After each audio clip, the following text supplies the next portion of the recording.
کہوں گا اما جو ان دونوں کلموں کو بچا لے وہ کیسے ماضی ہو سکتی ہے؟ صلوات پڑھ دے محمد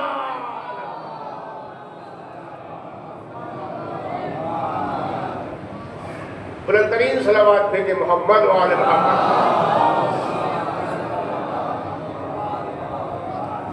کربلا کل بھی حال تھی، آج بھی حال ہے اور قیامت تک حال رہے گی۔ نہ یہ کل ماضی کی داستان تھی، نہ آج ماضی کی داستان ہے، اور نہ کل کوئی کہے گا کہ کوئی کربلا کی ایک تاریخ تھی۔ اس لیے معصومین علیہ السلام نے بڑی محنتیں کی ہیں، بڑی کوششیں کی ہیں۔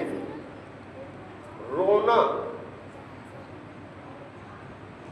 ایک فطری چیز ہے، ایک فطری امر ہے۔ میں بتاؤں کیسے کربلا کو پہنچایا ہے اماموں نے۔ امام سید سجاد علیہ السلام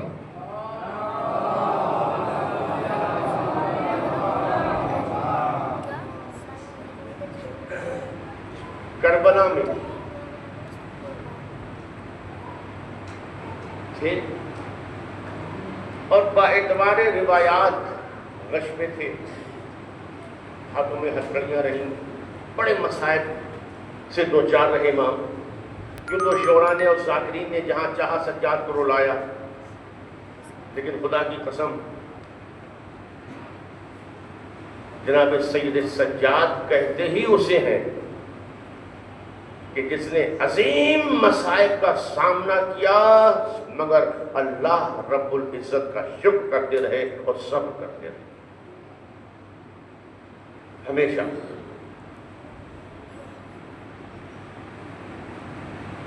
علی اصغر کے گلے پہ تیر دیکھا، سجاد نہیں روئے۔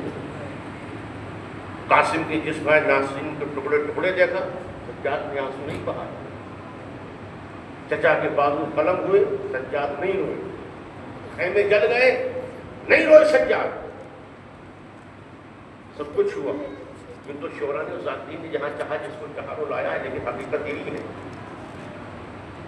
شام غریبہ میں جلے ہوئے خیموں کی راہ پر پوری رات امام سجاد سجدہ پروردگار میں اپنے سر کو رکھے ہوئے کہہ رہے ہیں سبحان ربی الاعلی و بحمدہ۔ 11 محرم کو اسیر ہو کے چلے، تیار بتیار گئے، نہیں روئے۔ لیکن اکثر تاریخ کہتی ہے کہ کربلا میں اسیری کے بعد جب قید شام سے چھٹ کے آئے ہیں سید سجاد، اس کے بعد تقریباً 40 سال تک زندہ رہے اور 40 سال تک سجاد روتے رہے۔ توجہ، میں مصائب نہیں پڑھ رہا ہوں۔ 40 سال تک جناب سید سجاد زندہ رہے اور 40 سال تک جناب سجاد نے گریہ کیا، روئے۔ بچوں کو دیکھا تب روئے، جوانوں کو دیکھا تب روئے، خواتین کا کوئی گروہ دیکھا تب روئے، بزرگوں کو دیکھا تب روئے، کھانا دیکھا تب روئے، پانی دیکھا تب روئے۔ ہے نا پوری روایتیں؟ اور خود امام سے جب ملنے والے واقعات کربلا سننے کے لیے آئے ہیں تو روایتیں ملتی ہیں کہ لوگوں نے یہ تک کہا کہ مولا کب تک روئیے گا؟ تو پھر مولا نے اس کو دلاسا دیا، بتایا۔ وہ ساری باتیں میں آپ کی خدمت میں نہیں کر رہا ہوں، وہ عظیم کربلا کا میسج آپ تک پہنچانا ہے جو اماموں نے ہمارے محفوظ کر کے ہم تک بھیجا، ورنہ یہ کربلا ختم ہو گئی ہوتی۔ بڑی سے بڑی مشکل پر شکر کرنے والا سجاد، ہتھکڑی اور بیڑیوں میں اسیر ہو کے جانے والا سجاد، ہر قدم پہ خدا کا شکر کرتا رہا، مگر جب ہتھکڑیاں کٹ گئیں، بیڑیاں اتر گئیں، اپنے وطن میں آ گیا، 40 سال تک روتا رہا۔ مصلی پر کھڑا ہوا، آنسو بہائے، پانی آیا، آنسو بہائے، گھر میں آیا، آنسو بہائے، مجمع میں آیا، 40 سال تک سجاد رو رہے ہیں۔ کیوں؟ پہچانے دوستو، آپ یہاں سے مجلس میں سے جائیں اپنے گھر کی طرف اور دو لوگ آپ کو ہنستے ہوئے ملے، خوب زور سے جو کہا لگا کے ہنس رہے ہیں، تو آپ کیا کہیں گے؟ آپ وہاں روکیں گے نہیں، جلدی سے گزرنے کی کوشش کریں گے کہ پاگل ہیں، دیوانے ہیں، پتہ نہیں کیوں ہنس رہے ہیں، نکل جائیں گے وہاں سے، روکیں گے نہیں، فطرت ہے انسان کی۔ اگر آپ کسی کو ہنستا ہوا دیکھیں گے روکیں گے نہیں؟ روکیں گے، جلدی نکل جائیں گے۔ لیکن آپ یہاں سے جب اپنے گھر جائیں گے اور راستے میں کوئی آدمی آپ کو روتا ہوا ملے گا، تڑپتا ہوا ملے گا، بہن کرتا ہوا ملے گا، تو آپ کی فطرت ہے کہ انسان کے قدم رک جائیں گے، ٹھہر جائیں گے۔ اگر کسی گھر سے آواز گریہ آتی ہوگی، آپ کے قدم رکیں گے کہ نہیں رکیں گے؟ فوراً کھڑے ہو جائیں گے، کیا ہو گیا، کون سا غم آ گیا، کس نے ستا دیا؟ اور جب روکیں گے تو رونے والے کے شانے پہ ہاتھ رکھیں گے اور پوچھیں گے کیوں رو رہے ہو، کیا ہو گیا، کسی نے کچھ چھین لیا، کسی نے کچھ مار دیا؟ عزیزو، اب جو رونے والا دیکھے گا کہ کوئی سہارا مل گیا، اب وہ بولے گا جو کچھ اس پر ظلم ہوا ہے، اب وہ بیان کرنا شروع کرے گا۔ یعنی رونا مصائب کو بڑھانے اور پھیلانے کا نام ہے۔ اب جیسے جیسے وہ رونے والا بتائے گا تو آپ کی نظر میں آئے گا، اچھا مارنے والا وہ ہے، ظلم کرنے والا وہ ہے، یعنی ظالم بے نقاب ہوں گے کہ نہیں ہوں گے؟ ہوں گے۔ اس کا مطلب یہ ہوا ہنسنے سے کوئی ظالم بے نقاب نہیں ہوگا، رونے سے ظالم بے نقاب ہوتا ہے۔ اب تو پہچانو سجاد مدینے میں 40 سال تک کیوں رو رہے تھے؟ یہ رو نہیں رہے تھے بلکہ ظالموں کو بے نقاب کر رہے تھے۔ سجاد روتے تھے، لوگ پوچھتے تھے تو بتاتے تھے یزید معاویہ کا بیٹا تھا، معاویہ ابو سفیان کا بیٹا تھا۔ لوگ جاتے تھے تو اس پہ بھی لعنت، اس پہ بھی لعنت، اس پہ بھی لعنت ہوتی تھی۔ صلوات پڑھتے محمد والے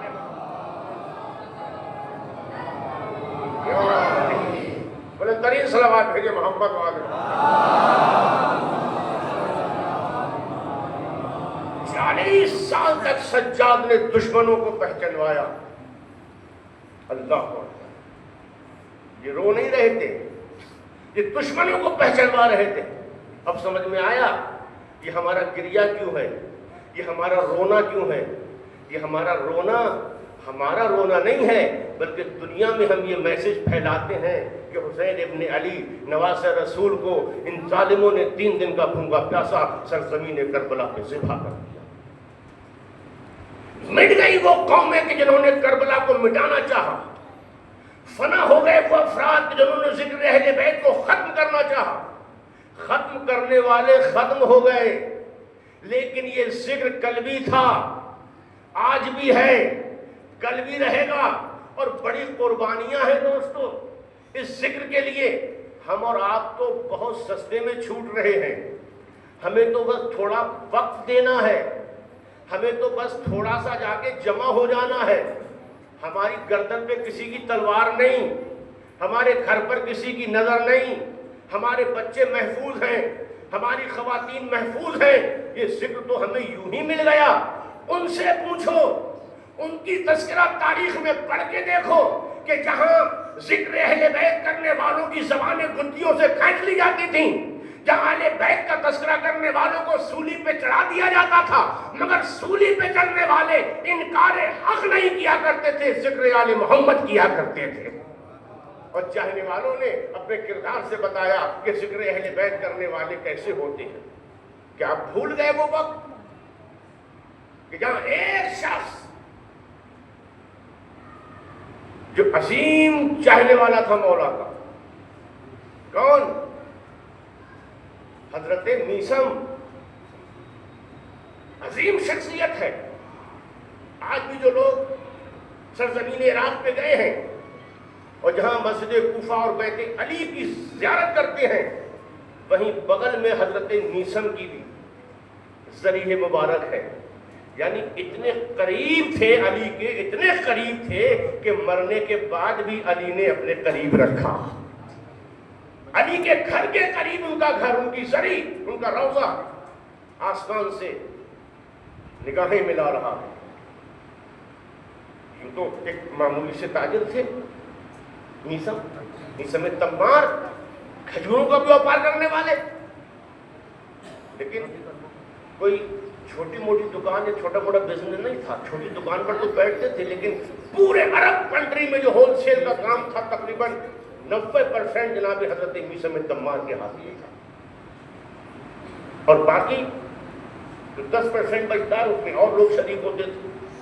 تو کتنے بڑے بزنس مین تھے, ایک چھوٹی سی دکان پہ بیٹھتے تھے. اللہ اکبر. مگر ہمت اتنی تھی, عقیدت اتنی تھی, محبت اتنی تھی, علی سے ولایت اتنی عظیم تھی, علی کی چاہت اتنی عظیم تھی کہ علی نے کہا تھا اے میثم ایک دن تجھے میری محبت میں اس کھجور کے پیڑ پر سولی دی جائے گی. یہ کون خوشخبری دے رہا ہے؟ علی. کسے؟ اپنے چاہنے والے کو. اگر کوئی آج کا ہوتا تو کہتا لو میں پیڑی کاٹے دے رہا ہوں. تاریخ کہتی ہے کہ جناب میثم تمار اس پیڑ کو پانی دیا کرتے تھے اور اس کو ہرا بھرا رکھتے تھے. تو تیار رہے. وقت گزر گیا. میثم تمار کو علی کی محبت کے عوض میں ابن زیاد نے گرفتار کیا, اور جب گرفتار کر کے لایا گیا تو دربار میں کہا میثم تم علی کو بہت چاہتے ہو. کہا سچ ہے. کہا تمہیں نہیں پتا ہم اشارہ کریں تو تمہاری گردن کاٹ دیں یا تمہارا سر تن سے جدا ہو جائے. کہا نہیں, تیری ہمت نہیں ہے کہ تم میرا سر تن سے جدا کر دے.